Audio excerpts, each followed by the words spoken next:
Under graduation কৰি থকা ছাত্ৰ ছাত্ৰীসকলে সমৰ্থ স্কলাৰশ্বিপ কেইদৰে আবেদন কৰিব পাৰিব আজি এইটো ভিডিঅ'ত সবিশেষ দেখুৱাই দিম আপোনালোকে enrolment ID registration number code কিদৰে লাভ কৰিব সম্পূৰ্ণ তথ্য আজি এইটো ভিডিঅ'ত দিবলৈ চেষ্টা কৰিম যদি আপুনি বিএ বিএসসি বিকম কৰি আছে তেনেহলে আপোনালোকে মোবিলিটি গ্ৰান্ট ফ্ৰী ৱেভাৰ আদি ধৰণৰ স্কিমসমূহৰ বাবে আপোনালোকে আবেদন কৰিব পাৰিব অলৰেডি মাষ্টাৰ গ্ৰেজুৱেশ্যন কৰি থকা ছাত্ৰ ছাত্ৰীসকলে বা পিএইচডি কৰি থকা ছাত্ৰ ছাত্ৰীসকলে কিদৰে মোবিলিটি গ্ৰান্ট মেছ ফিজ আৰু ফ্ৰী ৱেভাৰৰ বাবে আবেদন কৰিব অলৰেডি এটা ভিডিঅ' বনাই আপলোড কৰি ৰখা হৈছে ডেছক্ৰিপশ্যনত সেই ভিডিঅ'ৰ লিংক দি ৰখা হৈছে সেই ভিডিঅ'টো চাই পেলাই পিজি কৰি থকা ছাত্ৰ ছাত্ৰীয়ে আবেদন কৰিব পাৰিব এইটো আন্ডাৰ গ্ৰেজুৱেশ্যন কৰি থকা ছাত্ৰ ছাত্ৰীসকলৰ বাবে প্ৰথমতে আপোনালোকে ডেছক্ৰিপশ্যনত দিয়া লিংকটো ওপেন কৰক লিংকটো ওপেন কৰাৰ লগে লগে এনেকুৱা এটা ইণ্টাৰফেচ আপোনালোকে দেখিবলৈ পাব ক্লোজ কৰি দিব প্ৰথমতে আপোনালোকে ৰেজিষ্টাৰ কৰিব লাগিব যিসকলে ৰেজিষ্ট্ৰেশ্যন কৰা নাই প্ৰথম আপোনালোকে ৰেজিষ্ট্ৰেশ্যনটো কৰি ল'ব লাগিব নিউ ইউজাৰত আপোনালোকে দেখিবলৈ পাইছে ৰেজিষ্টাৰ অপশ্যনটোত ক্লিক কৰিব পুনৰ আপোনালোকৰ জেনেৰেল ইনফৰমেশ্যন কিছুমান আহিব ৰেজিষ্ট্ৰেশ্যন কিদৰে কৰিব লাগিব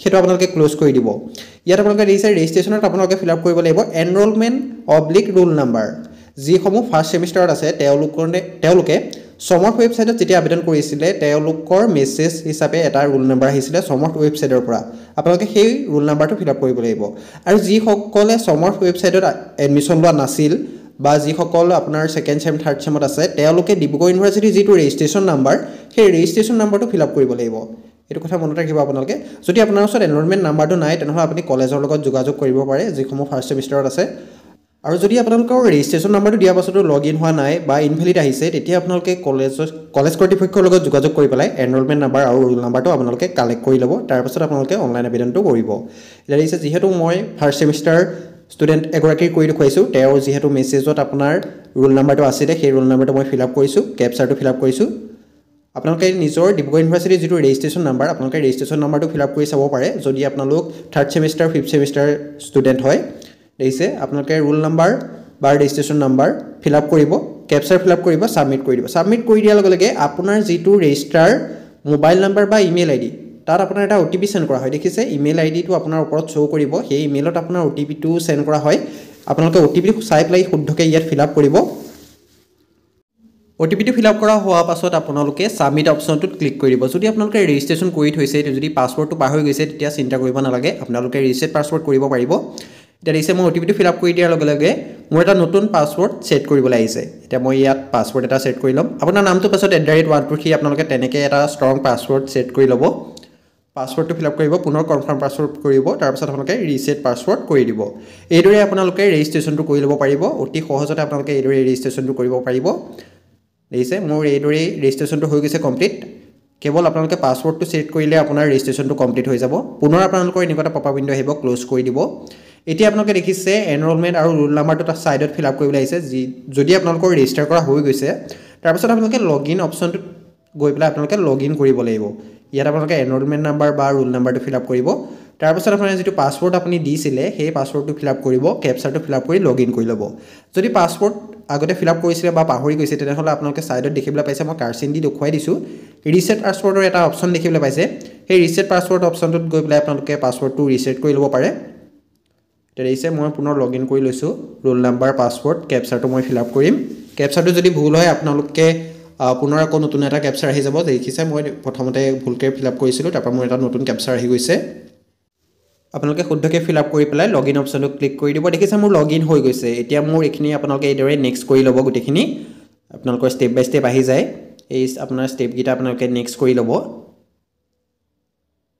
তাৰপিছত ফিনিছ অপশ্যনটোত ক্লিক কৰি দিব অ'কে কৰি দিব অ'কে কৰি দিয়াৰ পাছতে আপোনাৰ ডেস্কবৰ্ডটো এইদৰে শ্ব' কৰিব দেখিছে আপোনালোকৰ বেচেলৰ অফ ছায়েন্স দেখিছে আন্ডাৰ গ্ৰেজুৱেশ্যন ষ্টুডেণ্টৰ মই কৰি দেখুৱাম এতিয়া দেখিছে আপোনালোকৰ তাৰপাছত তলতে আপোনালোকৰ আই কাৰ্ডটো শ্ব' কৰিব আপোনাৰ কলেজ নেমটো শ্ব' কৰিব ইয়াত দেখিছে আপুনি কোন কলেজৰ ষ্টুডেণ্ট হয় আপোনাৰ আই কাৰ্ডটো নিজে নিজে ইয়াত শ্ব' কৰিব নাম ফাদাৰ নেম গোটেই ডিটেইলছখিনি আপোনালোকৰ ইয়াত দিয়া থাকিব ইয়াৰ ৰোল নাম্বাৰটো আপোনালোকৰ দিয়া থাকিব এইদৰে আপোনালোকে যদি আই কাৰ্ডটো প্ৰিণ্ট কৰিম বুলি ভাবে তেতিয়া প্ৰিণ্ট কৰি ৰাখিব পাৰে যদি আপুনি স্ক্ৰীনশ্বট মাৰি ৰাখোঁ বুলি ভাবে স্ক্ৰীনশ্বট মাৰিও ৰাখিব পাৰে এতিয়া আপোনালোকে কি কৰিব চাওক এতিয়া দেখিছে আপোনাৰ ডেস্কবৰ্ডটো এইদৰে শ্ব' কৰিব এতিয়া আপোনালোকে প্ৰথমতে বেংক ডিটেইলছটো আপডেট দিব লাগিব বেংকিং ডিটেইলছ বুলি যিটো অপশ্যন দেখিবলৈ পাইছে আপোনালোকে তাত ক্লিক কৰিব তাত ক্লিক কৰাৰ পাছত দেখিছে আপোনালোকৰ বেংকিং ডিটেইলছখিনি ব্লেংক হৈ আছে আপোনালোকে এইখিনি প্ৰথম ফিল আপ কৰিব লাগিব ওপৰত যিটো আপডেট অপশ্যন পাইছে আপোনালোকে সেই আপডেট অপশ্যনটোত আপোনালোকে ক্লিক কৰিব আপডেট অপশ্যনটো ক্লিক কৰি দিয়াৰ লগে লগে আপোনালোকৰ বেংকিং ডিটেইলছখিনি ফিল আপ কৰিবলৈ আহি যাব আপোনালোকে IFSC code, bank name, branch name,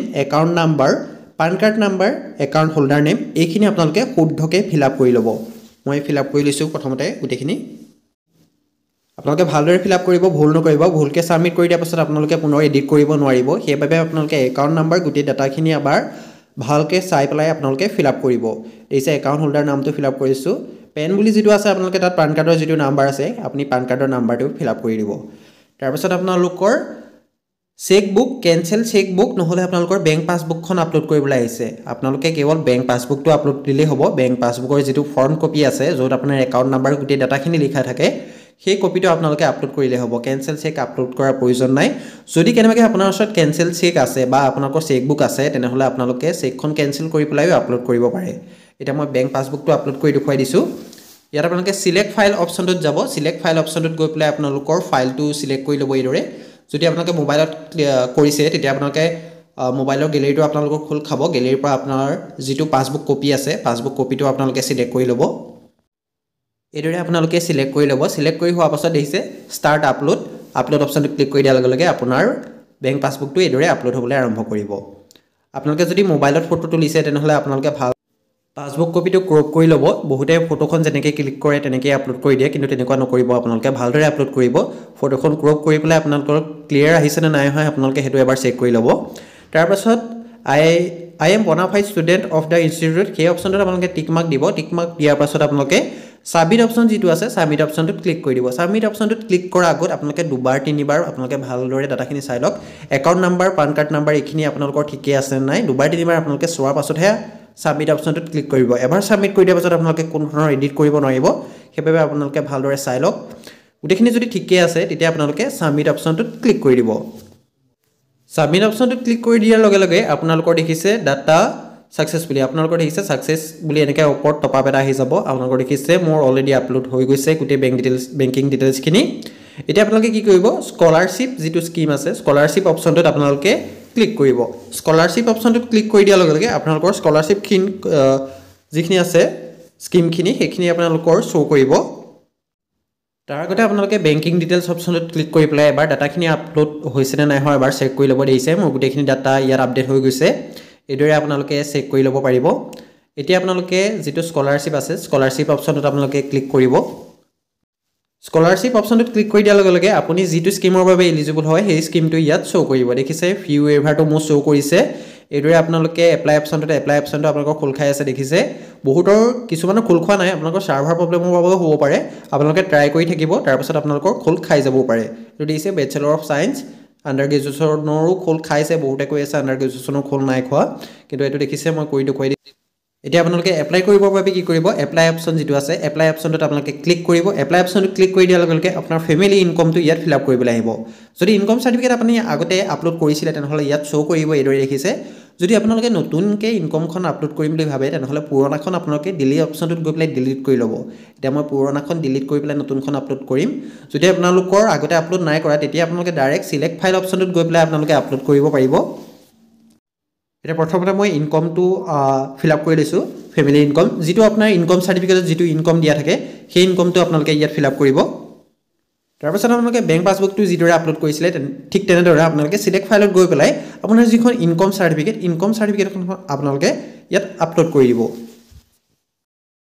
দেখিছে মোৰ আপলোড হোৱা ষ্টাৰ্ট হৈ গৈছে। তাৰপাছত পুনৰ আপোনালোকে আই এম বনাফাইড ষ্টুডেণ্ট সেইটো আপোনালোকে টিক মাৰ্ক দি পেলাই ছাবমিট অপশ্যনটোত ক্লিক কৰি দিব। ছাবমিট অপশ্যনটোত ক্লিক কৰি দিয়াৰ লগে লগে দেখিছে মোৰ ডাটাটো ছাবমিট হৈ গৈছে। আপোনালোকৰ মেইলত এটা মেছেজ চেণ্ড কৰা হ'ব। আপোনালোকে দেখিছে ইয়াত স্কলাৰশ্বিপ অপশ্যনটোত পুনৰ এবাৰ ক্লিক কৰিব। আপোনালোকৰ দেখিছে মোৰ এপ্লাই অপশ্যনটো আঁতৰি গৈছে। তাৰপিছত ষ্টেটাছটো আপোনালোকৰ দেখুৱাইছে দেখিছে ভেৰিফিকেশ্যন পেণ্ডিং, অৰ্থাৎ আপোনালোকৰ কলেজত ভেৰিফাই কৰিব। ভেৰিফাই কৰাৰ পাছতহে আপোনালোকৰ এপ্ৰুভ হ'ব। আপোনালোকে এইদৰে অতি সহজতে আপোনালোকৰ মোবাইলৰ জৰিয়তেও আপোনালোকে অনলাইন আবেদন কৰিব পাৰিব। যিসকলে এতিয়ালৈকে কৰা নাই আণ্ডাৰ গ্ৰেজুৱেশ্যন কৰি থকা ষ্টুডেণ্টসকলে তেওঁলোকে যিমান পাৰে সোনকালে আপোনালোকে আবেদন কৰক। যদি আপোনালোকৰ স্কলাৰশ্বিপ অপৰচুনিটিত আপোনালোকৰ যদি একো শ্ব' কৰা নাই তেনেহ'লে আপোনালোকে কলেজ কৰ্তৃপক্ষৰ লগত আপোনালোকে যোগাযোগ কৰক।